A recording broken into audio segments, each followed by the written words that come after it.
Hello and welcome to another episode of the Destiny Truthcast. This is episode number 46. I am Lost Souls, and it is a Easter edition of the Destiny Truthcast. And with me, as always, my wonderful co-host, RedWingGirl 1999. How are you doing today, RedWingGirl? I'm doing pretty good, Souls.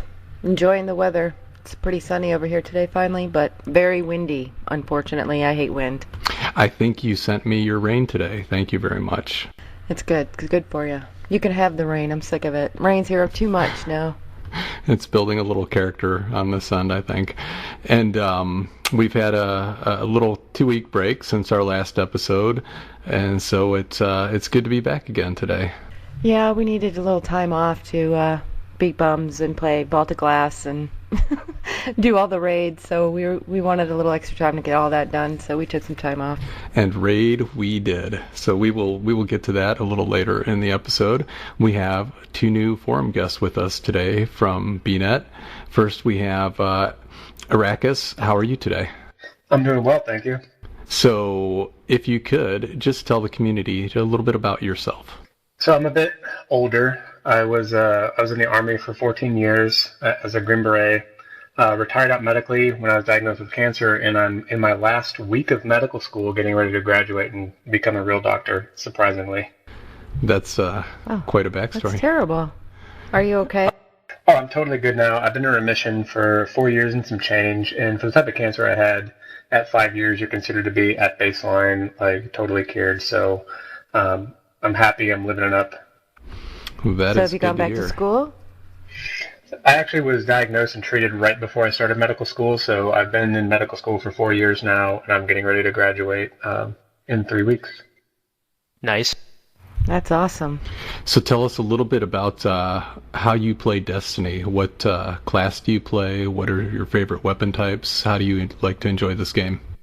So I think first and foremost, the first character I made, I was a week 1 player. I made a hunter because I thought, hey, this is a shooting game. Let's make it about gunplay. And I've been really loyal to all my characters that I've made. I've made all 3, and I've never deleted a character. I'm kind of personally attached to them. And my hunter is always the first one to do anything. If I want to get rank 5 Iron Banner, I get my hunter out of the way, then I do my other 2. If I want to do a raid, it's always like my raid team knows, okay, what character you're playing first. They know it's my hunter. And it has nothing to do with I prefer that class, but it's just sentimentality. He's the first guy I made. I opened up the menu, did the character creator, and he was my guy. He was me, my avatar. I think in terms of my playstyle, I think my favorite thing is a good scout rifle. It feels nice to pace your shots. Everything's controlled, and I'm always searching for the next best scout rifle. What scout are you currently equipping? What's your favorite right now? Well, since this is the moment of triumph and we're doing all of our raids, Chaos Dogma has featured very heavily in my rotation because of its good boss DPS abilities. And I actually really came around to the Amalon Scouts in general. I remember Iron Banner after they launched the Cockatrice and just sitting back and holding on Shores of Time and getting my first Phantom Medal with a Cockatrice, and I've always liked the high-impact Amalon Scouts. Yeah, I love the Chaos Dogma. I don't know how much I'm looking forward to the going back to Wrath and doing the challenge modes there, because we didn't really enjoy that particularly. We can get to that later. But that said, probably the weapon I've been looking forward to the most in Age of Triumph is an Adept Chaos Dogma, because I think that's just going to be the sickest thing ever. Yeah, I'm super excited about that. And, it's been my friend for every raid up until Wrath of Machines, so it'll be interesting bringing it back into the raid it came from. Yeah, I've been using it in each of the raids we've been running. I've been using Vision of Confluence here and there, but it's just hard to replace the Chaos. Although I will say, have you been using the Vision at all? It's all I wanted from Vault of Glass. I did all the challenges in all 3 characters, and I got 5 Adept Atheons, Epilogues, and a Fatebringer. And there's a lot of sentimentality because Vision of Confluence is actually the very first legendary weapon I ever got back in year 1, and it's all I wanted. And I've been living the year 1 raid experience of not getting the thing you're going for. RWG, you know a little bit about that experience, I think. Yeah, it's PTSD for me, totally. I'm forever 29, obviously, in Vault of Glass, even no matter how many times I run this stupid thing. I didn't actually use Vision in year one because I didn't run the Vault. I ran Atheon like twice on hard mode, but I never had it. So it's been pretty cool getting to use it. It's like my old favorite, the Nady Salvation State from House of Wolves that I used to use. It takes me back to that with the full auto and the same archetype, and I've really been enjoying it in PvP particularly. Yeah, those full auto scouts have been really good. I actually got from one of my packages this week. I got one of the Iron Banner scouts with full auto and Firefly, and it's been bringing me back to that old Vision of Confluence feel. I know it's a different archetype, but it's just a nice feeling of strafing holding down the full auto. Yeah, well, hopefully you get back in this week to the Vault, and hopefully it drops for you, because I know it's a little too stingy with the drops at this point for a lot of stuff. Yeah, I know those drops can be pretty stingy, but it's part of the game, and I accept it as one of the joys of Destiny and its RNG. Also with us today, we've got skAnarkist. How are you today, skAnarkist? I'm doing well. So if you could, let the community know just a little bit about yourself. All right, I'm just a 16-year-old from the Niagara region trying to get by high school. That's really what I'm doing. And I've been spending the long weekend just trying to get to rank 5 in Iron Banner. Have you been successful? I am 100 or 200 rep away at the moment, and I'm kind of tilted about it. What character class are you playing? I am a Striker Titan currently, running Shoulder Charge. Sorry, everyone on the forums. And what weapon loadout are you using? I've been using my not like the others with explosive rounds and Firefly. I've conformed to the meta, so I'm using a Wormwood, and my heavy weapon varies on the game. So no Warlocks with us today. That's very disappointing. So what drew you to your Titan? What is it you like about the class? I came into Destiny fresh out of playing Halo 4, so the Titan really seemed the most like Master Chief to me, just with the good melee, decent speed. It was just a very good character for my kind of playstyle. Well, we're glad to have both of you with us today. And speaking of Iron Banner, that's going to be the first thing that we talk about. So you've both been on playing, and skAnarkist, you said you're playing Iron Banner. What's your experience been this go around? Well, today it's been pretty bad. I've just went on a 7-game losing streak, and then winning with 5 Iron Medallions, still being short 200 rep. It hasn't been fun. RWG, you were just telling me right before we started the podcast that you were having a experience with the losing streak as well. Yeah, on Friday morning, I decided to finish my Hunter, and I lost about 20 games in a row. And I'm not kidding. I think like 20 games in a row, and it was pretty frustrating.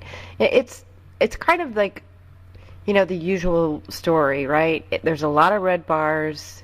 Red bars are dominating as usual, and then there's a lot of short teams. And I don't know, it's obviously it is what it is. It's not going to change. It's just how this Crucible experience is and how Iron Banner is. But I'm with you. I was really frustrated, and I haven't picked up Destiny since. Once I got to 5, I just kind of walked away from it, and I haven't done my other 2 characters, which is really rare for me. I usually do all 3 characters to level 5, but it's just too frustrating. I don't get it. I don't know how.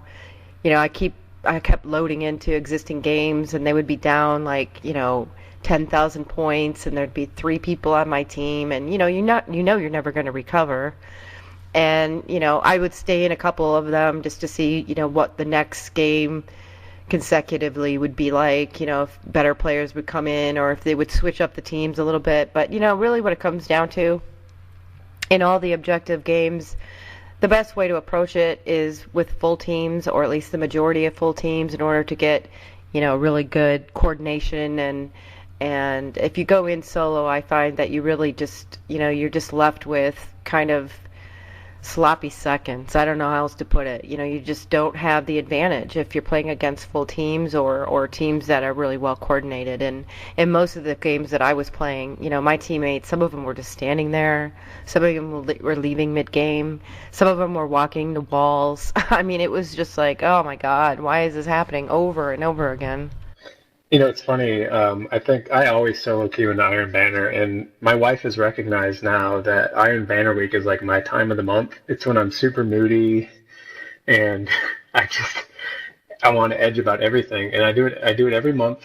And, I get all my characters to rank 3, and this month I actually did my daughter's account too. Her mom won't let her play PvP, so I got her characters to rank 5 too, and it's always the same thing. It's like holding on to 5 medallions, losing by 5,000 points every round, but I just endure it as part of my Destiny experience. But yeah, my wife is like, oh, it's your time of the month again, isn't it? Iron Banner week. So what have you been seeing this week as far as the quality of play with red bars, lag, and whatnot? Has it been different from past, the same, more so? Well, I'm on the East Coast, so I don't know if there's a lot of people playing on the East Coast. I haven't had any connectivity problems, no red bars, but I just end up on teams where people don't play the objective at all, and I'm against, full fire teams that are running in packs, just totally steamrolling everybody. You can't catch a point without, getting team shot by 4 people. And I think it's just been that balance of being a solo player against full teams.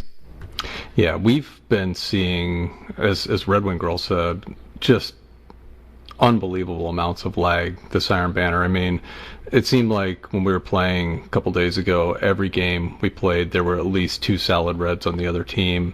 And as, per typical for Destiny, they were always topping the leaderboards on the other team. Yeah, I took like a ton of pictures, a ton of film this time.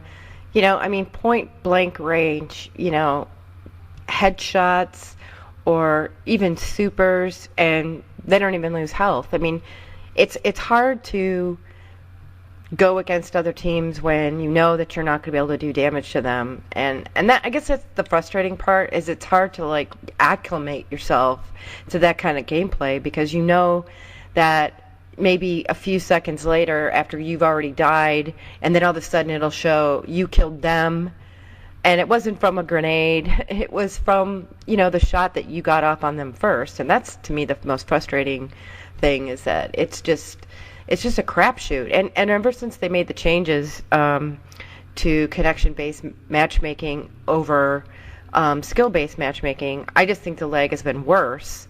And I know a lot of people say it's been better. So I don't know what my setup is differently than from what everybody else is, but I see just as many red bars, if not more, than I did before. And with it being Iron Banner and the pool is larger, you would expect there would be more people to draw into. But I guess it's the same thing over and over again. If there's someone on someone else's team that has a poor connection and you log in with that other 11 people, you're going to suffer from that person's lag, no doubt. So it is what it is. I don't think it's going to ever change, but it is frustrating. And like I said, I just gave up on Friday. I just couldn't do it. Not on 2 more characters. I think all of last year, Destiny's matchmaking thought that I was in Spain, because that's where everybody I was playing against was from.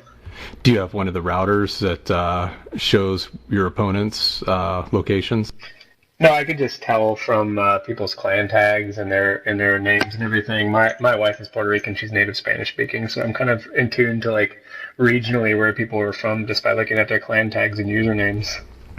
So I want to ask you, skAnarkist, what have the drops been like for you this Iron Banner, and what's your motivation? You said you're almost to rank 5. Are you going for one of the vendor roles, or what is it you're looking for out of Iron Banner this go around? I'm really just doing it for the Age of Triumph book progress. I'd like a Proud Spire with a nice roll, but at the end of the day, I won't complain if I don't get anything great. How far are you on your book? I think I'm at around 79%. What's been the things that you've enjoyed completing so far the most? What were the first things you went after, and what have you done? First thing I went after was build a wall, so the Titan page, obviously, being the main and all. I have this one spot in Venus, and I just started farming melee and grenade kills and super kills until I was done. What about you, Arrakis? What have you been motivated by this Iron Banner? I was trying to complete the book node, and because I'm at heart, I'm a completionist. Even though before Iron Banner came out, I already had the T-shirt ordered, and then also I was on my daughter's account. I'm trying to get her raid ready because she was like 370 light at the start of this, so I was actually trying to get her to 400 light so that she could raid with me by playing on her character, and that was a struggle in the Iron Banner. And I got her up to 390 by using Iron Banner loot. Yeah, that's one thing about Iron Banner too that I'm sort of not really interested in is all of my characters are 400. My vault is full. I still want to do more raids, and I don't really have any room for Iron Banner stuff, so I don't really have any motivation. Once I got to 5, I finished the book on that, and so I guess that's probably another reason why I'm not, farming Iron Banner. But it is good though that you can still do it and get guns and armor if you want to rank it up. But since the raids drop full light, even strikes now and stuff, so I just don't have any motivation to do Iron Banner. Yeah, my motivation has just been to play with friends. I mean, that's it at this point.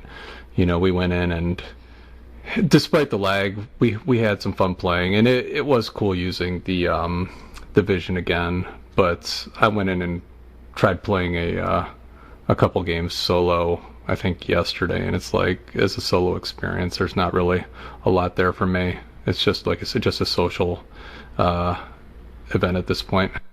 So I do have a good friend that was my roommate when I was in the Army living in the barracks, and we used to run LAN wire through the ceilings on our original Xbox systems and do Halo 2 LAN parties. And we're still friends, and he's up in Connecticut, and we'll do Iron Banner together, but he's just a beast. He was a Titan with the double fusion grenades, and he gets a lot of hate mail for his use of fusion grenades. So what kind of guns are you guys seeing in Iron Banner? Any consistent guns being used, or still kind of a mixed bag of, besides the meta, primary-wise, have you guys seen any frequent guns used, or has it just been a mixed bag of stuff? Icebreaker and sidearm. So, okay, no primaries? No consistent primaries that are taking people out? Not really. I'll see a Necrochasm now and then, but that's about it. There's a lot of palindromes out there still, because I think that's been the meta for a long time. A little bit of Vision of Confluence, a little bit of Necrochasm, but I think mostly it's just palindrome and Icebreaker or No Land Beyond and Wormwood. Yeah, I've never used the last word for the first 3 years, and I picked it up like 3 weeks ago and started to use it, and I'm just crushing people with it. I asked myself, why have I not tried this stupid gun before? Because it's just totally OP for hand cannon. Which is funny too, because you always loved hand cannons, so it's kind of shocking to me that you had never used it before, particularly in its heyday. Well, it's just all over the place. If you don't know how to control it, you can spam the trigger, but you're not really going to get anything. So if you know how to use the weapon, it does become very efficient and pretty brutal. So one thing, we were actually just playing a couple games of Iron Banner before we recorded, and the last game we were playing on Frontier, and I'm pretty sure, correct me if I'm wrong, RedWingGirl, but the entire other team were doing nothing but sniping the entire game. Yeah, that's same thing. A lot of sniping. So I want to ask both of you, Arrakis and skAnarkist, because I've been seeing, obviously, the sniping too in the Icebreaker, and for me personally, it's a tough thing with the calls to nerfs and what they've done to stuff in this game. But what's been frustrating me is when I'll land 2 consistent shots to someone's face with a Vision of Confluence, but they're still able to pull the trigger and headshot me. I'm not sure how that works exactly, if they're getting headshotted, how they can get that shot off. But I want to get both your opinions on the sniper play in Destiny, just where you think it's at, where it's been, and just thoughts on the Icebreaker meta. So I think we're kind of stuck when it comes to snipers and Destiny in general because they're so important in PvE in terms of DPSing bosses and taking shields off of, tough enemies. But it is, in terms of PvP, they're still too easy to use. It's still too easy to double body somebody or hit somebody with a body and clean up with a primary, and they equip and unequip too quickly for PvP, but they're right where they should be for PvE. So I'm willing to take a bunch of icebreaker rounds to the face in order to have a weapon that I use quite frequently in raids. Yeah, I'm pretty much the same on that. As much as I don't like the icebreaker for PvP, I'll put up with it knowing that I can still go back to PvE and everything's fine. Well, I don't like the flinch that you get now in PvE with the snipers. After they had made the adjustments, I hadn't really played King's Fall too much after that, and I noticed since we played King Fall this week, there was a couple instances where I was getting flinched so bad trying to snipe that I finally just gave up and pulled out the sleeper because it just wasn't worth it. So that's the only downside that for me on the snipers.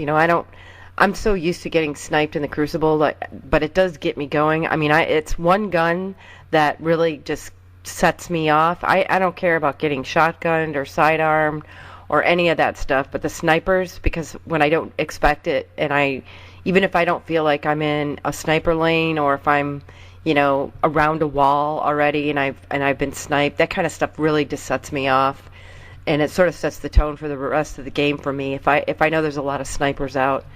But for me, it's the bullets, the lack of ammo that we have now in PvE because of PvP, and the flinching that we have now in PvE that we didn't, that was due to PvP. So, now that there's so many raids back into play, and I've been focused back into PvE because there's so much stuff now that you can go back and do in PvE, I sort of have a bad taste in my mouth for all the changes and nerfs and adjustments that have been made in PvP for the sake of trials and whatever else is going on the PvP side that's really negatively affect the PvE side.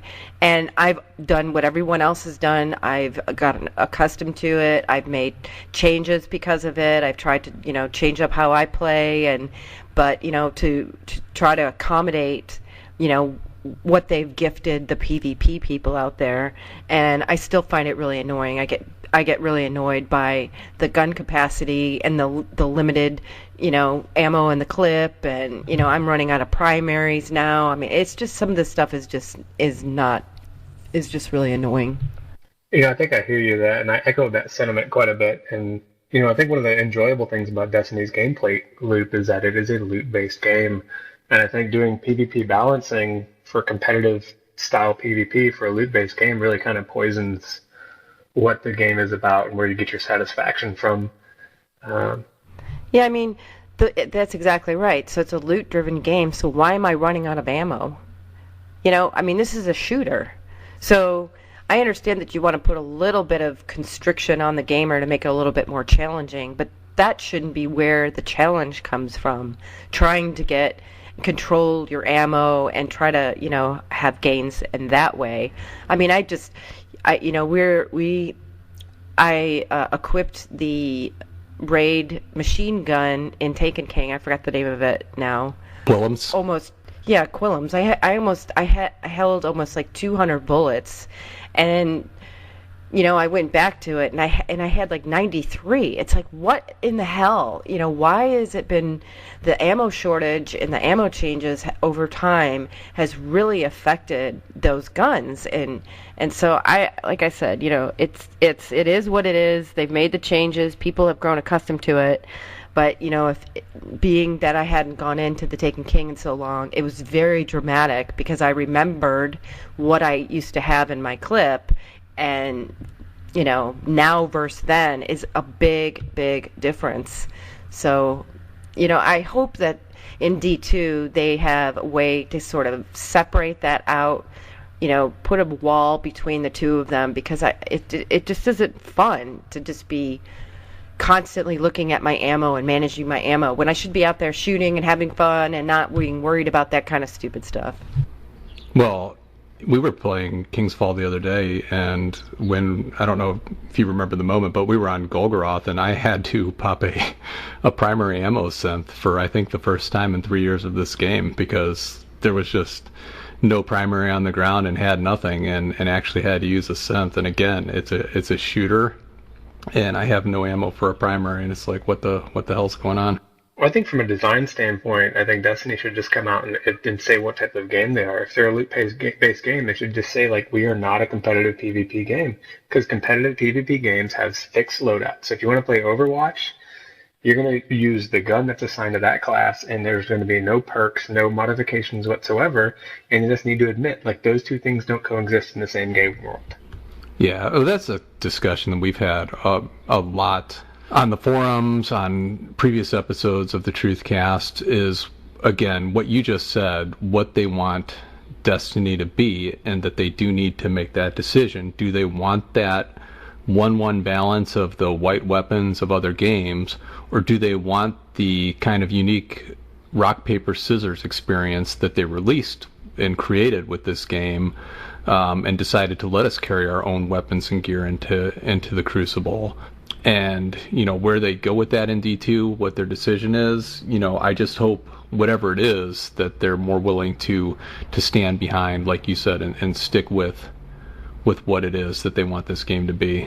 Well, the meta rotation on the secondary weapons now being sidearms, I think, has really, really changed the Crucible altogether, because most people, regardless of how frequently the green ammo boxes, are there, and you can always get your, it automatically reloads the gun now. You don't have to spend a lot of time, you just pick up the green ammo and go. I just kind of feel like, I understand they want a meta, but I don't think there should be meta in the secondary. I just kind of wish that they would have just left some bullets in the chamber or something upon death, kind of like what they do with sidearms, and I wish that they wouldn't, focus all just on the sidearms, because sadly for me, my gun of choice was the Fusion, and I still do carry the Fusion, but then at sometimes, when you start to get towards the end of the game and it's running really close, there's no time to be screwing around with green ammo. You need to be able to be on it, especially once everybody starts to get their supers, and you need to be like right there trying to get the objective. So I've been kind of running with the Fusion in the beginning of the game, and then I'll switch to a sidearm towards the end, just in case I need to have that secondary kill like immediately, and I don't need to be worrying about running out of ammo. And I just don't like the whole forced gameplay style that the Crucible has become, which kind of is bringing me to another topic, and that is grenades, and what has everyone's experience been so far with some of the grenades that they've encountered during Iron Banner? People are gravitating towards one-hit kills. I mean, that's the thing when you have a slow time to kill on your primary weapons, is that people are always going to find the faster way to kill than using a primary weapon. And I think that defines Destiny's gameplay. It was fusion rifles in the first meta, then it was shotguns, and it was snipers and shotguns again. And now it's a lot of fusion grenades, a lot of scatter grenades with nothing manacles, and I don't want to nerf that. That's like intrinsic to who my Guardian is using the power of the Traveler's Light. And I feel like people are calling for grenade nerfs, and that's exactly what's wrong with the game. What about you, skAnarkist? I kind of dish it out as much as I take it, because I'll use lightning grenades just for area denial. So when I get hit with a fusion grenade, I'm usually not mad. When I was doing Crucible quests for my Titan, I'd use magnetic grenades and basically feel no remorse for it, because I also run Armamentarium, so I get that second grenade. So I kind of feel bad, but I know I will get killed by every sticky grenade in the game, so it's bittersweet. So, it's something where, and before I go into what I was going to say, RedWingGirl, let me ask you, because I know that when we've been playing, you've been frustrated with with the grenade play, but I don't think for the same reason as what we're seeing complaints on the forums. So what's been your experience with the grenades?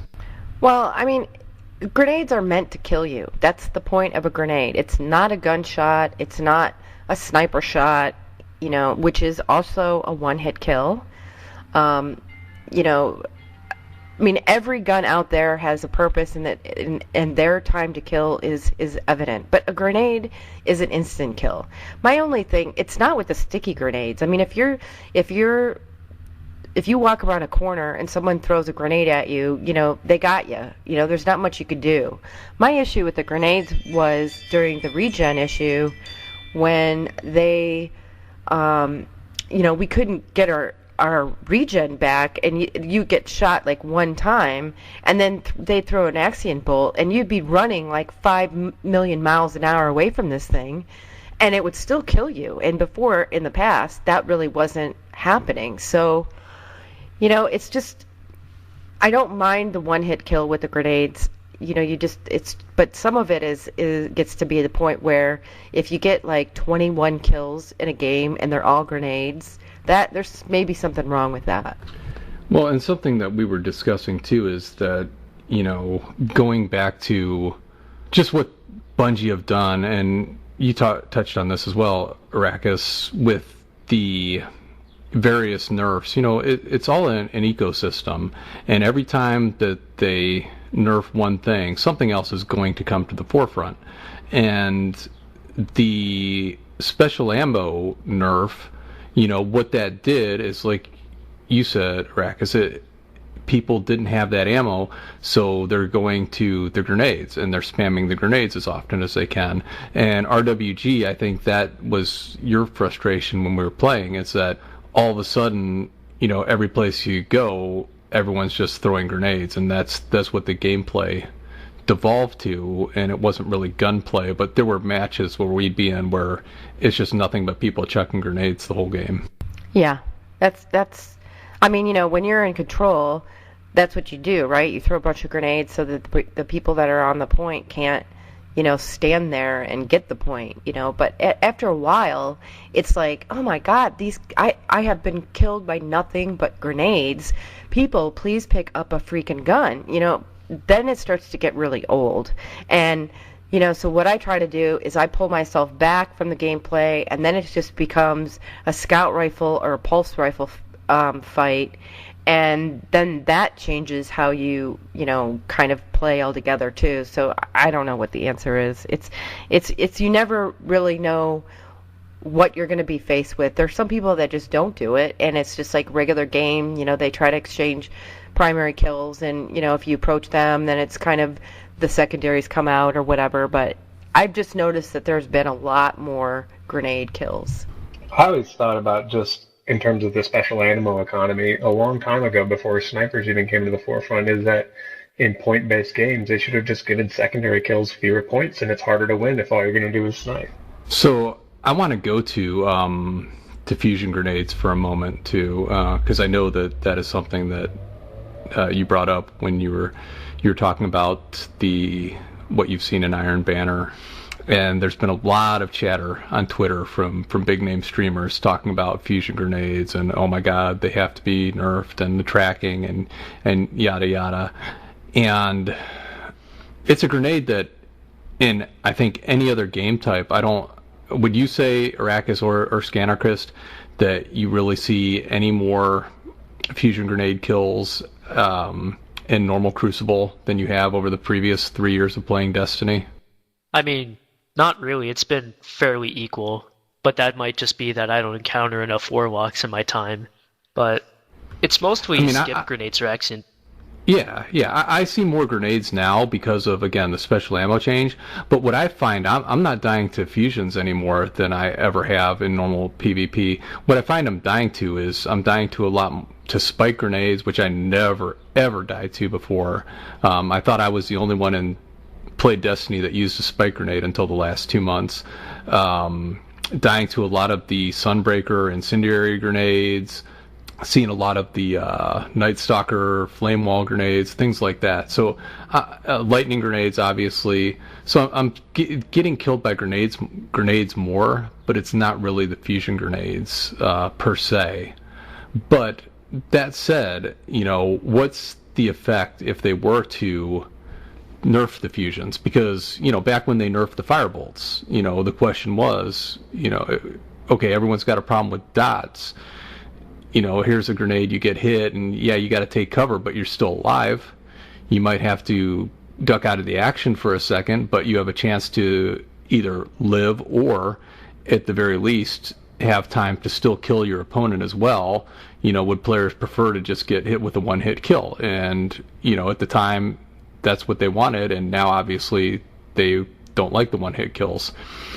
But if we're to nerf fusion grenades, doesn't it stand to reason that lightning grenades and spike grenades are next on the list, and they're doomed if fusions get nerfed? I want to draw a line in the sand on that. Is that there is nothing more Bungie than a sticky grenade. Anybody who played Halo when it first came out learned about the sticky grenade, and I don't think Bungie should ever give that up because that's something that's at the soul of who they are. Additionally, when I do play a Sunsinger, it is the best way to make orbs because you can actually use your fusion grenades to kill enemies when you're in Radiance. And it's about the only way to get a kill when you're in Radiance, as RWG is finding out as she's tried to do that part of her quest chain. Yeah, but here's the thing. What it comes down to is that it's not about our exchange in Crucible or just, our friendly Crucible matches. It's about life and death in trials. And I find it humorous that there's a call to get rid of a grenade that is a one-hit kill when most of these trial people snipe. It's headshot, headshot, headshot. Okay, they've killed the team. Or it comes down to, one person's a warlock and they revive, headshot, they kill that person. Well, in this case, what's the difference between a headshot and a one-shot and a grenade kill? To me, it's just a one-shot kill. You're either going to die from a sniper or you're going to die from a grenade. Now, I know that I don't know if it was Triple Wreck or not, had complained that, he didn't like the fact that he actually killed somebody, but as they were dying, that person fired off a grenade and, killed him with that grenade after he had already made the kill. Well, that's just the way it is, I can't tell you how many times I've killed somebody and then all of a sudden I'm dead from their sniper. It's the same exchange. The time to kill on all these different ways to die is always going to be a risk, and so I don't what else do they want to do with this game to dumb it down anymore? I'm with Arekis. The sticky grenades are definitely unique to Bungie. People complained about them in Halo too. It used to piss off a lot of my friends. But it is unique to Bungie, and I think they should keep it. I don't think they should make changes. It's a consequence of where you're at and what you should be anticipating that could potentially happen, and one of those things are you may get caught with a sticky grenade, and that's just the way it is. And so you have to adjust your gameplay. Either you pull out or, use a little bit more, restraint or something. But it's a freaking grenade. It's going to kill you. I think that the problem that people in Trials have is that there's a fundamental disconnect between the philosophy behind people who play Trials and what Destiny's universe is about. Destiny is an RPG about space magic. RPGs are about gaining character power. And what people in Trials complain about is that grenades and supers and all these random things that you can do to kill somebody else reduce the skill gap.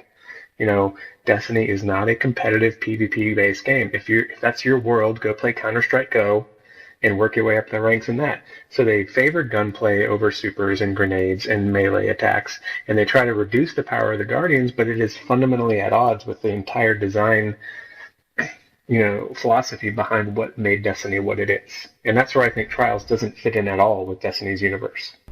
Well, two things there. One, going back to what both you and RedWingGirl were saying about Halo and the stickies.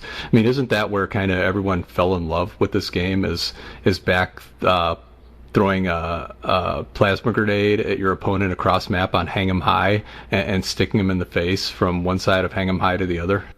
Exactly. And going to trials, to say that they want to, you talk about, whatever skill gap or whatever, it's ironic that players that are aiming to be the best of the best and prove this skill, you'd think they'd be the ones most equipped to be able to counter something that was an advantage in an opponent's hands. If they felt their opponent had a better gun or a better grenade or a better super or whatever, isn't that a chance to show how good you really are by still being able to come out on top in that situation? But that's not the case. Instead of it being a chance to prove yourself and what you're capable of with your own skill, it devolves into this, well, that's not fair. They have this, they have that. And the thing with all these, posts and tweets coming out from, I don't even know what the map this week is on Trials, but I mean, all this chatter going on fusion grenades is Trials is this unique game mode where it functions completely different than anything else in Destiny. It's 3 versus 3. It's 1 life per round unless you get rezzed. 5 rounds to win. And it magnifies everything that you get killed by in that game mode. And for everyone to say, well, it's been terrible and it's been, just unbearable, all the fusion grenades this weekend in Destiny, that's in Trials. Go play the rest of the game, because it's not a problem anywhere else. So when you're calling for these nerfs for your game type, you're not taking in consideration that this affects the rest of the game, where they aren't an issue, and where, again, it's just going to bleed over into skAnarkist. I want to go to you, because I had asked about, if fusion grenades get nerfed. I mean, you have to know as a Titan that lightning grenades are next on that list, and your thoughts on that. I really don't want them to be nerfed. I know it's bound to happen, but that's my go-to grenade for area denial. So if anyone wants to try to take a point or in a hallway, I could just throw that and keep them out for at least a couple seconds to prepare myself. But if they nerf lightning grenades, I'm probably just going to have to use magnetic grenades, then those will get nerfed, and so on and so forth. Yeah, but as a Titan, as a lightning grenade user, I mean, I've been using lightning grenades since the start of this game because they're fun as shit, and they've always been great. But they're one weapon that's been great out of a myriad of weapons that have been great in this game. I don't think anyone ever thought that they were OP in year 1 or year 2 of this game, but now we're on the doorstep where you've seen complaints about lightning grenade in the last 6 months, and if fusion rifles go, or fusion grenades go, then lightning grenades 100% are going to be on the list of what has to go next. And if that happens, I mean, I can't understand how anyone could look at the situation and the state of this game where we get to where something like a lightning grenade is nerfed and say that this is right, and there's any reasonable reason why we should get to this point in this game. Just to go back to the fusion grenades quickly, I think people just aren't taking into account what map it is. Like, it's on Last Exit, which most of the combat happens in either like 2 small rooms or the 4 intersecting hallways. So yeah, there's going to be grenades because it's close quarters, and people are going to use stickies because they're reliable in a hallway. So what I think is people just aren't considering the circumstances for fusion grenades here. That's a very, very good point. I didn't know it was Last Exit, but that explains it perfectly. Yeah, I mean, a hallway-based map, that's like playing on, what's the one where, without the gravity, where you just float around when you die? I can't remember That's the one on the reef. I forget what it's called. Yeah, that's that one. When it comes up on Mayhem Clash, you just sit in those hallways and you can chuck stickies for days in there. But yeah, it's a hallway based map, and it caters to that. So that's a very good point. Well, it'd be interesting to see what they're going to do with Trials in D2 if they decide to do sort of like a vanilla loadout for the people who want to really depend on the skill and not all of the other things, but they have to change it. They've got to separate it out. They have to make it so that we can at least get some kind of separation between even just regular Crucible and that. And, at least, and for sure, PvE and PvP definitely need to be separated. I put up a post today, and it was a satire post, but, I mean, honest to God, I'm only half kidding, that they should, at this point, with Destiny 1, just go ahead and go in 100% and cater to the Trials crowd. Just strip everything else out of Destiny 1, get rid of the PvE component, get rid of the rest of the PvP modes, and rename Destiny 1 Trials of Osiris and give them this dedicated game to go forward, and just take it out of Destiny 2, and they can all have their game that they can go and have their proving grounds, and we can all enjoy being OP and having fun in the next go round. Hear, hear. So have both of you two have done all of the raids so far, the Crota, Vault of Glass, and Taken King, and all the challenges? And what do you guys think about it, if you have? Well, I've done every challenge except Golgoroth, because I just don't want to put up with that. It gets annoying at times. So, and Templar's a different story. Still completed it, but it took a few days. I've had fun with it. Loot drops could be better. I'd be happy if I got a shader. But other than that, I can't complain. Have you seen a shader, Arrakis? One of my raid teammates got a shader off of Oryx this week. I didn't know that they were such a rare drop, but they are good-looking shaders. I went and tried them out at the kiosk. How many raids have we run now, RedWingGirl, without seeing anyone get a single shader? I don't know, like 30. I just think the shader should just be an automatic drop when you finish the raid. I mean, that's what the requirement says in the kiosk, is that you just have to complete the raid to get the shader, but they've made it like a rare drop, and so that's been really upsetting. And I don't know what your armor drops are like, but mine are non-existent. I did 3 characters on Vault of Glass and got 0 armor, and I did Taken King and got legs on 1 character. So I'm not really, I don't know what changes they made or why they decided to make the armor drops. Maybe it's because of the replayability, but for most people, they want to get the right rolls. So the more armor drops are better, because then you can start to sift through which ones are best for your loadout. And, if you can't even get 1, I mean, I'm sitting on, I think, like 13 or more, 15 of those ornaments, because I have nothing to apply them to, and so I haven't yet gotten a set.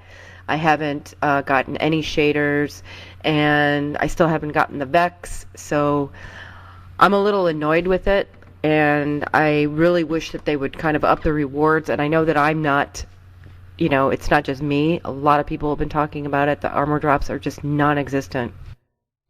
And even those stupid things that they give you, the knuckles, that doesn't drop more than anything. I mean, there's nothing more that drops from that. I just think it's like the dumbest thing. I mean, it's like everyone was, when you had the moldering shards and you had to bring those into Taken King so that you would get double drops and stuff like that. Well, I'm not seeing any more drops. It's like they've cut them down to like 1 or 2 rare drops, and then maybe you might get 1 extra thing with the knuckles. So I don't see that as an added benefit.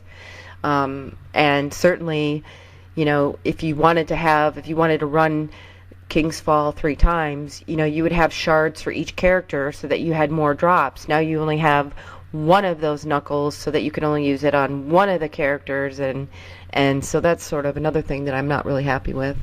It would have been a nice goodbye if Bungie would have just totally let the reins off the RNG and said, you know what, we want to keep you guys playing until the Destiny 2 beta, so let's just have at it, and we're going to get some nice loot from the raids. That would have been nice, since the game is going away anyways. Well, isn't that what they said, that it was going to rain loot? It's going to be, what is the saying they kept saying, where they wouldn't say fuck, and they kept replacing it with something else in the live streams. Blam. Yeah, but what were they saying the loot was in a drop like? I think they said rewarding as heck, although yeah, I really haven't gotten much. Yeah, so you haven't seen, what have your armor drops been like? Have you gotten any full sets or close to in any of the raids, or what raid has dropped for you, if any? I think I've only gotten 1 or 2 pieces from each raid. I've gotten the class item from everything, and I think the Crota gauntlets and boots, and that's it. My Titan is a full-blown Minotaur now, and I'm happy about that. But besides that, I have some pretty ugly and wonderful hodgepodge of assorted raid gear on my Warlock and my Hunter. And I know RedWingGirl, you know, we ran Crota that first week, and you got a couple of the pieces, and that was cool. I mean, it was mixed reaction from our raid group. I loved it, but you know, we thought, oh, this is cool, you know, and looked forward to going to the next ones, and then it's been just nothing since. But I want to say that for, you know, the Age of Triumph and having my raid team back together, is that this has been a really wonderful time. Like we've connected again. We've kind of reaffirmed our friendships over the last 3 years, and it's been really cool just going in and doing the raids just to do them. The loot could be a little bit better, armor sets could be a little bit more plentiful, and I could get a Vision of Confluence eventually, but I think that the journey of kind of reminiscing and grinding out these raids again has been a tremendously positive experience, and I've been doing a lot of late nights, even when I have to wake up early, just because me and my raid team have really enjoyed having everything re-released. Well, you know, it's funny. First of all, just going back real quickly to the armor, I just want to say I saw a post that someone put up talking about that it's kind of funny that, you know, Bungie have made it where the armor is so rare instead of the weapons, because the weapons, you know, for the most part are all static drops. And so you're sitting there and you're going through and you're getting 5 whatever Vision of Confluence or 5 Hunger of Crota or whatever, you know, and once you have one, they're all the same. But the armor pieces, which can drop with, you know, the random perks, and they might be a tier 10 or a tier 11 or tier 12, you might get it and it might not have the stats, and you have to run it and get it again. They're impossible to find, so it's just kind of backwards there. But to the raid experience, the next thing I kind of wanted to touch on is, you know, we talked in the last episode, we had run Crota, and, you know, we took a week off. Since then, we've run a hell of a lot of Vault of Glass, and we've run some Taken King. And, you know, it's interesting to hear you say that, Arrakis, because I think we've kind of had the opposite experience where just kind of, I don't know, the changes they've made, you know, our raid group that existed just have kind of, I think, been a little turned off by some of the changes that they've made, where people just don't have the interest in running right now. I think it's just the challenge modes. I mean, you know, if you just do the Vault of Glass for what it was without all the, you know, the new challenges and how, I mean, I think the challenges are easy once you get them down, but there's no room for error. And so it makes it frustrating to continuously have to wipe over some kind of stupid, you know, thing that happens, you know, where it sacrifices, you know, the whole objective. And that's kind of why we stopped playing the Wrath of the Machine, because the Wrath of the Machine was a lot like that too, when you were doing the challenges, and, you know, if someone died, it was over with. You had to wipe and start over, and you get sort of that kind of same thing. And I guess that's just what the challenges bring out. You know, it brings out almost perfection, and, you know, when you do it with your team over and over and over again, you start to have a little bit of you know, resentment, like, oh my god, dude, you died again from the same thing. Like, why have you not caught on that you can't keep going there? You're going to die, or quit rushing for, you know, it's sort of like, you know, and then when you make the mistake, it's like, oh my god, you know, then you got to like start over again. I just think the challenge modes fun, takes a lot of skill, some of it's chance, but it does sort of wear you down. You know, where a raid should take an hour and a half, goes on for 4 or 5 hours. I think people just get burned out. They just don't want to do it again. And I think that's really what's happened with my raid group, is that people are just burned out and tired of it. And so, you know, I understand that.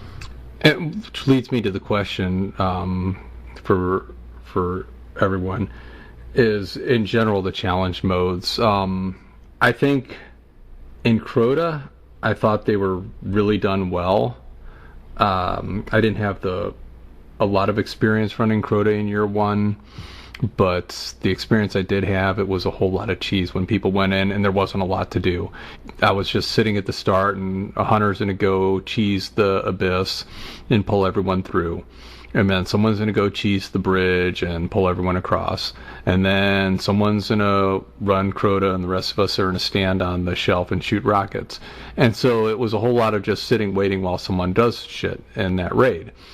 And this go round, I got to run the lamps. I was integral in going and running across the bridge and killing a knight and holding down the plate on the other side while my teammates came across. I was running the sword on Crota, and I just thought everything about it was really, really well done. But Vault of Glass, and again, I didn't have a lot of experience there either. It just seemed like it was kind of everything that's just not really cool about Destiny raiding, which again, the punishment of one person dies to something stupid on Atheon and you're just done. I mean, it's one thing to be a challenge, but you know, when you're requiring the 6 people to go and all kill Oracle, which is fine, you know, that's the challenge there, you know, it wasn't bad, but then you've got that randomness of you come out and someone gets blown up by a supplicant. One of the supplicants. Yeah, or you get done with the DPS phase, everyone jumps out, you get put in the detainment shield, and a supplicant goes in and blows someone up. You know, and it's always something stupid where all of a sudden, you know, everyone can be doing what they're supposed to do, but just random bullshit drags this out to where 3 hours later you're still trying to do it, and it just sucks the life out of it. The one thing with Crota is, you know, on that bridge it required 5 people to get across and kill a knight, you know, so if you lost someone it was still doable, and I think that made a big difference between the enjoyment there and when you get to an Atheon where it just becomes just this punishing thing. You know, it's one thing to be challenged, but there's a line between challenged and fun, and I think Crota did it right, and I think Vault of Glass did not. So I think that the Atheon challenge it's unforgiving because it's very fast paced, and by nature of people having to rotate into the portal, people are doing less ad control. I think that's why there's so many deaths to supplicants now, because instead of sitting there killing the supplicants, you got to run in and get cleansed and make sure somebody's got the platform. But I will say that I prefer the Atheon challenge over the Oryx challenge, because the Atheon challenge is you put in, you know, 90 seconds worth of effort, somebody comes out of the portal, gets blown up, you reset. The Oryx is unforgiving in that the encounter is 10 minutes long, and on the 9th minute somebody dies or a bomb is out of place, and you're like, okay, let's wipe and put in another 10 minutes. And I think that the Oryx challenge is worse because you have to put in more time for every wipe. You know, I understand where you're coming from with that, but and I will say with the qualifier that we spent a lot of time on Oryx the other night, more than I would care to say. But we were there and we didn't get it done. We had to, which is like the first time we ever didn't finish Oryx. But that said, I just love that encounter. And yeah, it might be 10 minutes and you might wipe at the end, but just the pacing of it and, you know, the jobs that everyone is responsible for, there's nothing random about any of it. There's no, you know, random deaths. If you get it down, if you know where you're supposed to be, if you know where you're supposed to, what you're supposed to do, you know where your knight's going to be, you know, if you're running the spark, what you have to do. You know, everyone's got this set thing that if you do it how you're supposed to do it, you'll be successful. And to me, it's just really well done and really rewarding at the end of it. Where, again, the Atheon fight, you know, it's that, okay, it's cool going in and shooting the oracles, and everyone has to go in and do one. But then at the end of it, you're just standing in a bubble and everyone's shooting with the sleeper, while you're immune to damage for 20 seconds and he's dead.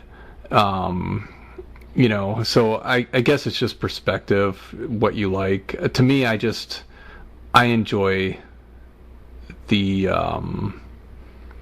puzzle aspect and the steps to Oryx more than that whatever stand in a bubble in DPS for 15 seconds.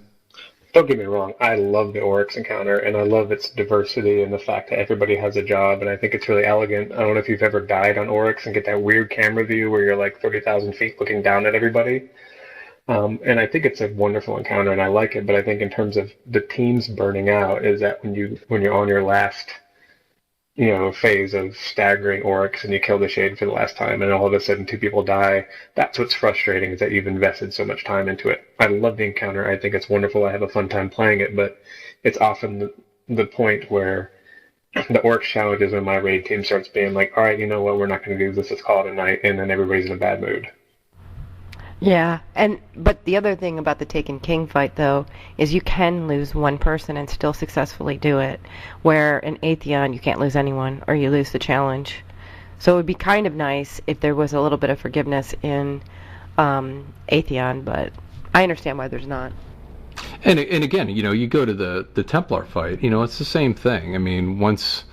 There are different ways to do it. We've done it the way where one person goes back and forth to the 2 teleport locations. Everyone else stands in Titan bubbles in the center and DPSs them with their sleepers. And the way we do it is we have one person with the relic hold down the one teleport.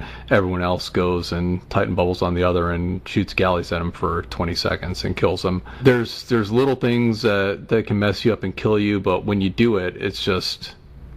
sitting in a bubble, jumping, shooting rockets for 20 seconds to win the fight.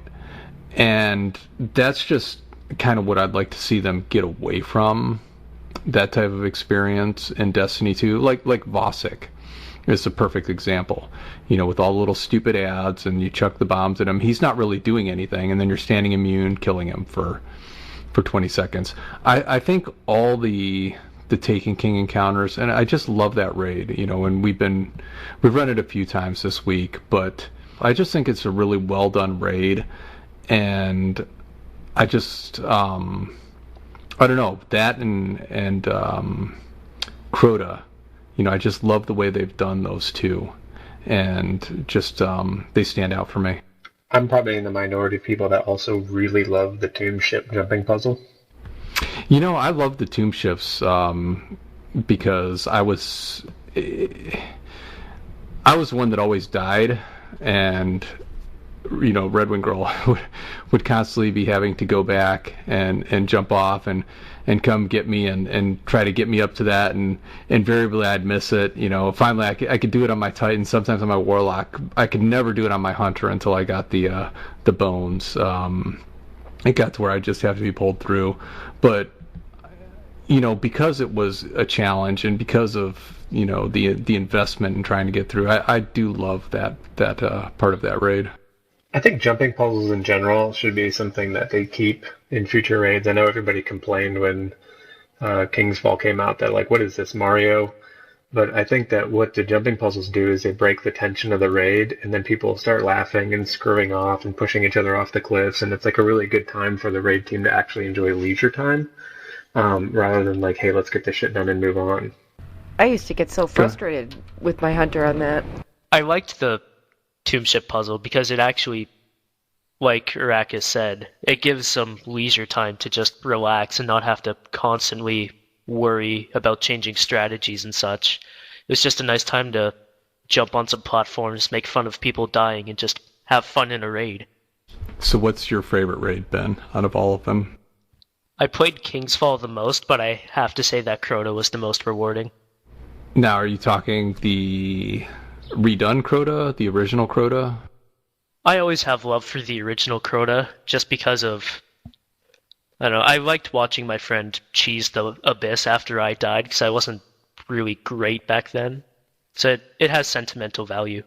I cheesed well, I don't want to say cheesed. I soloed the Abyss for the first time yesterday.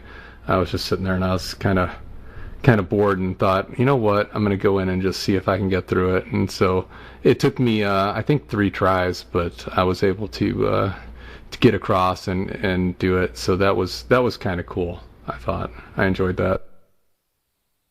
I could probably do it now, considering Xbox has Zalo Supercell now, so that makes killing all the thralls a lot easier. I used to just use Invis Hunter and Mida. Yep, exactly. Yeah, that's what I did. I went Invis, and then I couldn't figure out how to live when I got to the end, and finally I figured out I just had to get on the rock and snipe the ogre that came out, and then none of the wizards or anything would spawn. So, but yeah, it was fun doing it. It was a fun experience. But back to your question about favorite raid, I think mine was Wrath of the Machine, and it's just because of the physical environment.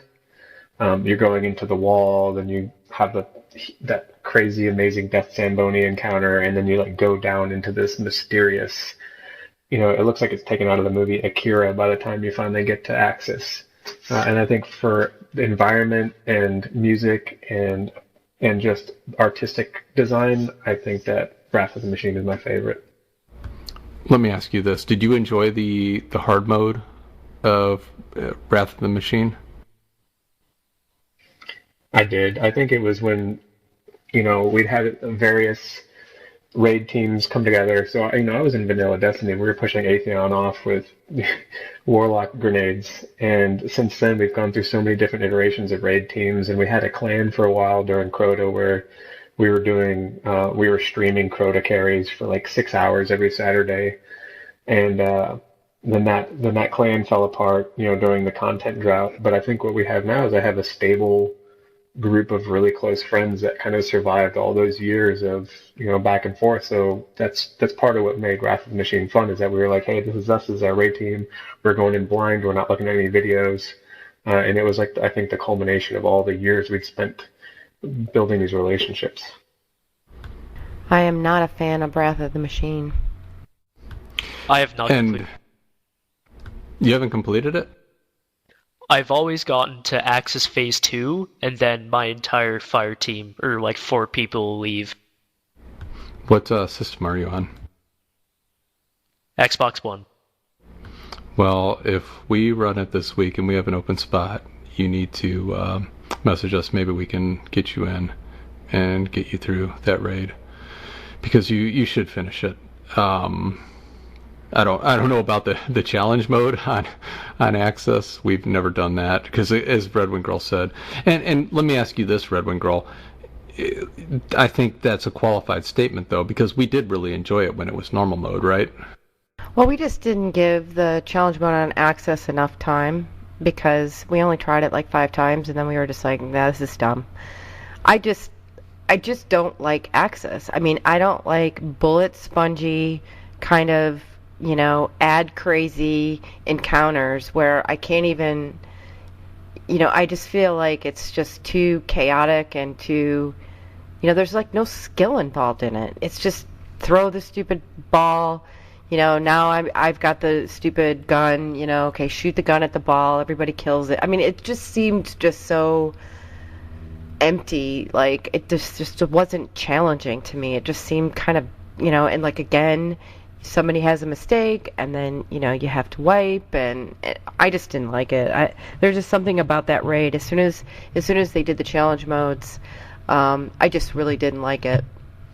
Well, as soon as the challenge modes came out, I think we did enjoy it when it was normal mode. But once the challenge came out, yeah, we went where we were running three King's Fall a week up until the last week. It was endgame content. We ran the hard mode Wrath for about 3 weeks, and then everyone said fuck it. But skAnarkist, what was your thoughts on what you have run of Wrath? Have you run hard mode or just normal mode, or what have you done in there? I've done both. I haven't really done any challenges, because every week I play it seems to be Axis challenge, so I haven't experienced Vosic challenge, but I do like the base raid. It's fun to do. So I think the challenge mode in Axis, our raid team, as soon as we discovered the mechanic of the overcharge, we started practicing it because we were like, oh, I bet this is going to be the challenge when it comes out. And then ended up being, for our team, kind of really intuitive, like the 16 bomb Oryx challenge. So even like when Oryx challenge wasn't the challenge that week, it's okay, 16 bombs is just easier because you don't get any mortars. And I think we practiced the overcharge mechanic to the point where it's easier because you can take a bunch of health down with Celestial Nighthawk. You can two-phase them when everybody has their supers, you know? So you use Celestial Nighthawk access on his DPS phase? Yeah, so you Celestial Nighthawk, you have 100 Celestial Nighthawk, 100 with Tether. So you get a Tether every teleport. You get a Celestial Nighthawk every teleport. Then the Sunsingers usually run Sunbreakers and just cover them with solar grenades, and you can go in there and you get all those damage buffs from the Sunsinger solar grenades, the damage over time, the Celestial Nighthawk, plus a lot of Void Swords. And the overcharge mechanic actually shortens the fight. Yeah, I don't think we ever ran the Celestial Nighthawk. I don't think I've ever heard anyone actually say that is a strategy to do it. But I'll tell you, that's the raid and the fight that made me fall in love with my Sunsinger, really, and Warlock Master Race. The solar grenades is just... That's when I realized that when you stack those with the Viking Funeral... and it's a boss melter, you know. We'd go into Archon Forge and we'd at that point where it was still a challenge early on, and you'd get those perfected servitors, and you cover it with the solar grenades with your super, and it would just melt them instantly. So, but yeah, that raid did make me fall in love with the Warlock class. Yeah, solar grenades are such a good PvE grenade. Whenever I use my Warlock, that's all I ever use are the Sunbreaker gauntlets. Back in the day during the Solar Burn Nightfalls, me and one of my good friends used to always do this thing where I'd be on my Sunsinger and he'd be on his Titan, and he'd pop a bubble and I would just cover the whole bubble with solar grenades and everything would burn inside. Well, I've found, I was saying I played a little PvP yesterday and wasn't really enjoying playing solo, but one of the things that I did was... found that it's fun with a solar grenade when a Titan pops his bubble to go in there and throw like 3 or 4 of them inside their bubble and then run out real quick. So they don't like that too much. Yeah, Control is the best game mode for solar grenades too. So I want to get to the post of the week in a moment, but before I do that, Arrakis, you had a post that you put up that I thought was really cool last week, and it was just Cosmo appreciation thread, and you just said, for anyone that did see it, as we say goodbye to Destiny, it's a good time to appreciate Cosmo as a good-hearted and engaged community manager. From saving kids' birthday parties to accepting random raid invites to years of sick burns, let's just take some time to look back at the values added to the community. I'll post forum links in the future edits and encourage you all to add yours. Thanks, Cosmo. And it got a lot of positive feedback, and one thing we've talked about a lot throughout the last months, year, is communication, you know, between the community, between Bungie, and for all the flack that they do get, I think Cosmo has been a really amazing addition to the staff there at Bungie and what he's done in trying to on their end build that relationship with us on the forums. And I just thought that was a cool post, and I really appreciated that you put that up. Yeah, I appreciate that, and and I do mean it because I think a lot of people don't understand that Bungie's a multi-million-dollar company, and they have contracts and they have timetables from which they release information. They have design teams that are pressured to produce things, and there's a lot of things that they don't know or a lot of things that they can't say, and it's really hard to be a community manager and do all the things that's necessarily, to be effective within a company that has all of those pressures, especially when they're in a development cycle for a new game. And they can't say everything all the time, but I think he does a really good job of just being a good personality and being good-natured about how sometimes the forums can be very toxic. And I made that post with the 8 and 24 in mind, if everybody remembers that, when that kid was complaining about how he got DDoSed in trials on his 8th round 24 minutes after it launched. I don't know that story. Yeah, it was last year, and I can't remember what the whole context of it was, but yeah, it was some kid complaining about being DDoSed after they made some server changes. And people can correct me if my details are off, but it was he posted 24 minutes after trials started, and the kid was complaining about being DDoSed in round 8, and he's like, "So you won 8 rounds in 24 minutes?" And that went very viral. Gotcha. And from that, it's funny. V Robo put up a Deej appreciation thread. Just thanks, Deej, for being you. I wake up each morning and admire your chiseled face that screams perfection. One vote equals 1 appreciation to Deej. If you don't upvote, then you will make Deej look at Twitch chat. And Deej actually responded in that thread and was actually responding to a lot of people. And I thought that was cool, and I think that is something that was directly from, obviously your post you put up, and it just sparked interaction between, again, the community and Bungie, and positive interaction. And that's something that's just nice to see on the forums. And I know Deej has gotten a lot of flack, particularly about his amount of time he spends posting. But again, that's why he brought Cosmo on. He does a lot more, obviously, within the company elsewhere. But I just thought the whole thing was cool, and it started with your post, and it led to a lot of just a building up of just, again, that relationship between dev and community, and that's something that's always good. So, well, I'm glad it had a good effect.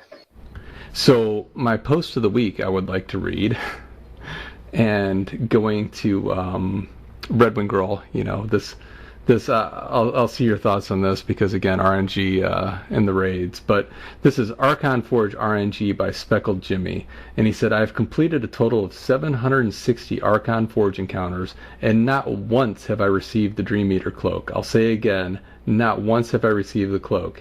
Either the RNG element is broken, or Bungie needs to fix the drop rate chances. That's a 0 in 760% chance of getting a set item exclusively found in Archon Forge. That's pretty crap odds. At least allow me to buy the gear or give it to me as a quest reward completed by doing the Archon's Forge bounties, because right now I have a better chance of soloing the Atheon challenge than finding this damn Dream Eater cloak." So I have myself never gotten that cloak, and I don't know how many hours and hours and hours that RedWingGirl and I spent in the Archon Forge, but I've never seen it either. But would ask... I have it. I know you have it. You've showed me it, and that's the only time I've ever seen it, is when you equipped it. But you remember I used to run on my hunt. I deleted it. Well, yeah. Well, it's funny. That's a lot of the comments he's getting is, it's okay, it's the ugliest cloak in the game, you don't want it. But that said, I think it's the principle of trying to get a set, and again, RNG in the drops. Arrakis or skAnarkist, is there anything like out of the Forge that you had wanted in the past and just wouldn't drop for you? I think it was Icebreaker back during the era where you had to have Icebreaker to snipe the oracles, and it was like, you don't got an Icebreaker, we're going to have to carry you through this encounter. And I didn't get it until a nightfall right before year 2 started. But I also think it's funny that he's complaining about not getting a class item from Archon's Forge, because he's got to be the only person that's hoping for class item drops, especially after all the triple class item drops that we used to get from the Strike Horde chests. Yeah, I'm pretty much I have the same opinion. And there's not really anything I ever was starved to get, other than maybe year 3 Icebreaker from Elite Bounties, and just being annoyed when I handed in 4 and didn't get one. Well, I will say this. I know that it took, we ran for 3 weeks, a month, trying to get you the Warlock helm, didn't we, RedWingGirl? Yeah, it took me a long time to get the helmet. Yeah, but I understand their frustration, because that was the one thing I had left. I was trying to put together the set for the Hunter at one point, but I had everything else, and I could never get the cloak to drop either, but I just said the hell with it and gave up on it. But I hope, Speckled Jimmy, that you get it. I know at one point he had updated his post, and he said he was at like 830 runs without it dropping, so that's pretty ridiculous. So I hope you get that drop. But I want to get to our... Go ahead. Well, that's the thing, though. The thing of it is that that's not normal. I mean, it's just like one of my friends didn't get the Gjallarhorn until 2 weeks before Taken King, and that was when they nerfed it, and it didn't carry over anyway. You had to get the new one, and it's just like I don't understand why some RNG, and I've been able to nail this down in each one of my characters too. Like I know what's going to drop a lot on some characters, and I know what I'm going to struggle with on that same character, and it just seems like it's not just simple RNG. There is a pattern, and it seems like in some cases, for some people, the pattern is broken, and they just are not able to get certain things, and it's the same thing. Like, why is it that we're going through these raids and like you have a full set? How is it possible that you have a full set and I don't? Like, I've run the raid probably just as much as you have, and to me that's the thing that sort of is irritating with it, is that you put a lot of hours into this stuff and you don't get anything. I mean, like nothing. Like the end, like Atheon drops and I get like three coins. That's what I get. Like that's not normal. Yeah, no, and we were running Vault of Glass, and you're as dedicated a raider as I've known in this game, and you were not only getting the drops, but there's the glitch where the knuckles don't drop a second drop for some people, and you weren't getting your second drop from the knuckles, so you were just completely getting hosed. And one of our friends who never raids walked out with the full set, and it's like it's frustrating. Yeah, I'm hoping that in D2 they have a little bit more of a consistent RNG where it's not, obviously it's random, but that there's some sort of consistency to it. You can provide some consistency to the RNG, and if they're not going to be able to do that, at least have guaranteed drops at the end of boss battles, so that you know what you're going to get, if anything. But in these raids, it just seems like it's really focused on the weapons, and it's great that the weapons are dropping. I'm happy that I'm getting a lot of all of the weapons, but still, it's like you get 5 Atheon Epilogue Adepts. What the hell are you going to do with all those? Obviously you're just going to delete them all. Why isn't it a little bit more spread out evenly about what you can get at each level? Like drop the Fatebringer and Atheon at the Templar or something, and then drop the Vision and the something else at Atheon. At least have some kind of consistency of what you're going to get, or or for that matter, like the exotic chest is not even an exotic chest anymore. You at least knew you were going to get something out of that. If it was just a class item or something, you got more than what you get now, and that's like 10 pieces of armor materials. It's just like, oh my god. I think that the right direction to go is the quests, and I know a lot of people thought it was pretty tedious, but I thought the Outbreak Prime quest was really well done because it required you to finish an entire raid in one sitting with certain extra conditions added, and then there was a long quest line that went after it, and I think that for really top-tier weapons, making it available through a quest is the right way to go.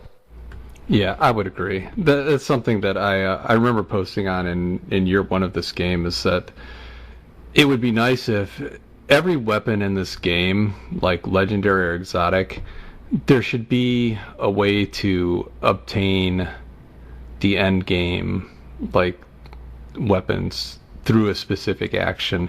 It shouldn't come down to RNG. We shouldn't have our friend who went all through year one until a week before Zur sold Galley to get it to drop. And hopefully in D2, maybe they can, if it's limited to exotics, whatever, but I think when it comes to things like that, everything should be able to be earned if you perform a specific action. And it could be difficult. We had the sword quests in Destiny 1 for the exotic swords, and they were time consuming. But if you're willing to put in the effort and do the steps to do it, you could get them. And I think that, maybe it doesn't have to be that intensive. I enjoyed it. I know some people thought it was too much.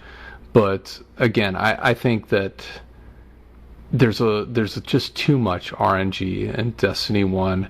and some things should be able to be earned, and I think the exotics particularly should be something that we should be able to do specific things to get those weapons. As long as you don't have to do trials to get a good exotic.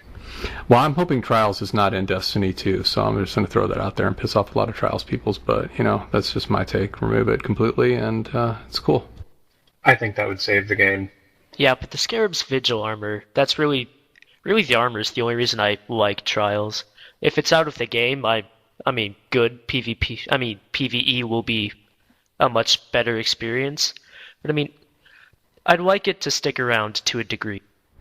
So I would like to, at this point, get everyone's favorite moments playing Destiny from the last week or two. So I'll start with you, skAnarkist. What's been your favorite Destiny moment? It wasn't really a great thing, but on Friday, I managed to break the level 36 Fallen Saber Strike. How did you break it? I still don't know, actually. My friend and I wanted to test if the strike chests spawned in the regular strikes. So we went into one, but instead of spawning on the hill where you would spawn for Omnigul, we spawned in the Rasputin bunker that leads to where you first encounter Omnigul in the Dark Below story. So we had to climb through the ship and then go through Rasputin that way. And up until the final encounter, or after the arc streams, there weren't any enemies. So we went through, we killed the enemies in the hallway, we beat the boss, and then out of nowhere, a third guy just appears beside us. No blank has joined, no spawn-in animation, he was just there. So at the end I messaged him like, you don't know the shit we've been through. Wow, that's crazy.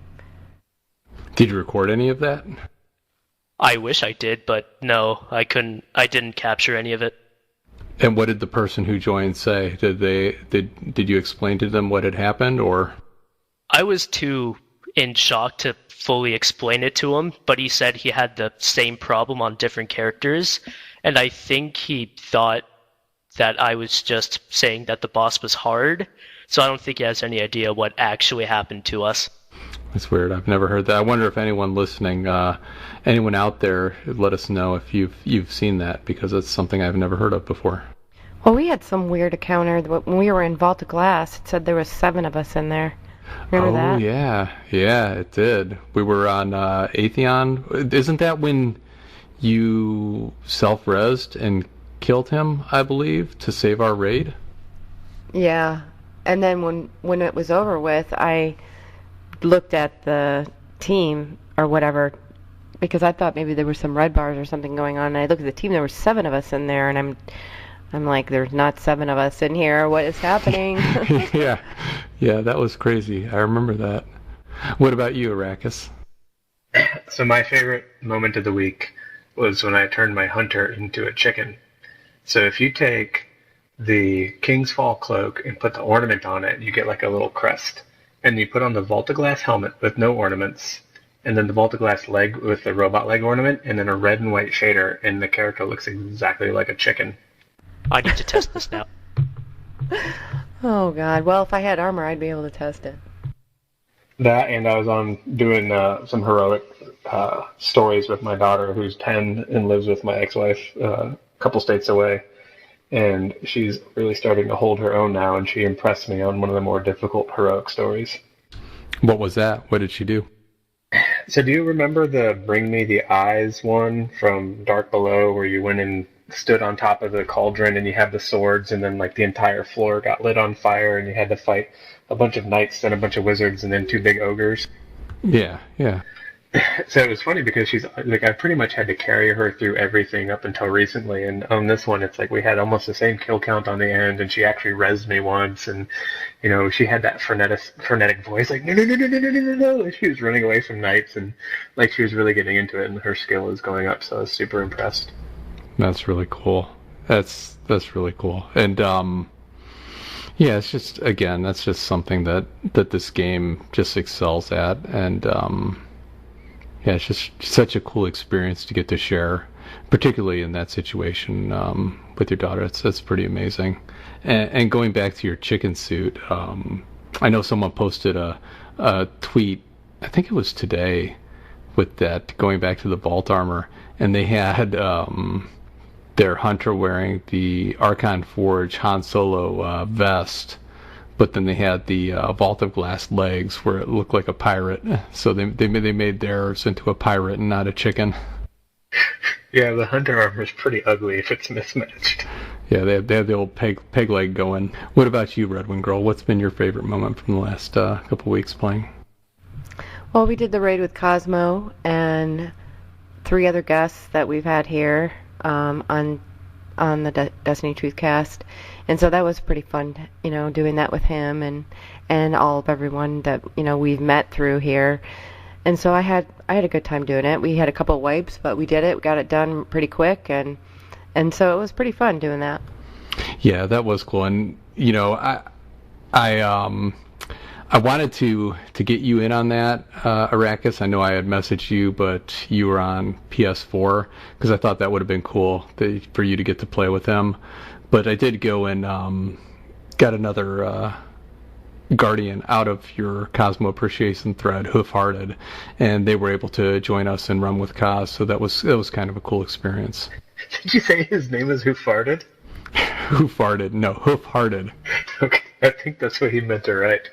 It's Hoofhearted 3000. So right. That's what I'm saying. Okay, so it is. It's meant to be Who Farted. It does. It's made to make us sound like idiots, but it is Hoofhearted. So, Who Farted? You got us. You totally just trolled me with the Who Farted. That's amazing. It took us a week to figure it out, but we got it. So what was your favorite moment, Souls?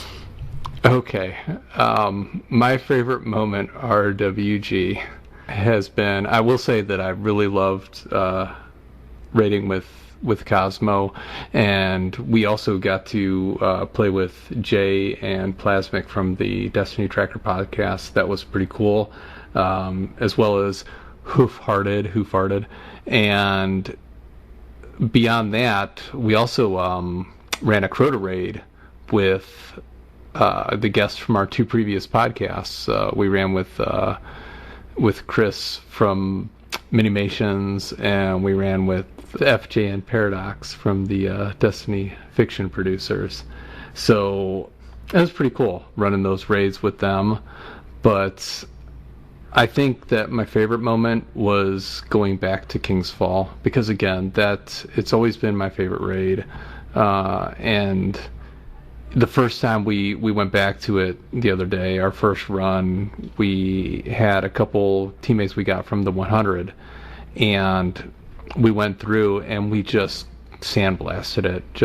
I think we one-shot everything. We maybe had one wipe somewhere in there, and it was just cool running it again. And at the end, one of our teammates from the 100 said, "Wow, oh my God, like, I can't believe it. That's the best run I've ever had with a pickup group, and I was so scared, to join, and, you guys were awesome." And it was just a really cool run. I don't know if you thought so as well, RedWingGirl, but I thought that was probably one of the most fun just runs through a raid that I've ever done. Yeah, it was seamless. I don't think I died once in that whole raid. I think we did it. I don't think there was any wipes. I think we did it all on the first run.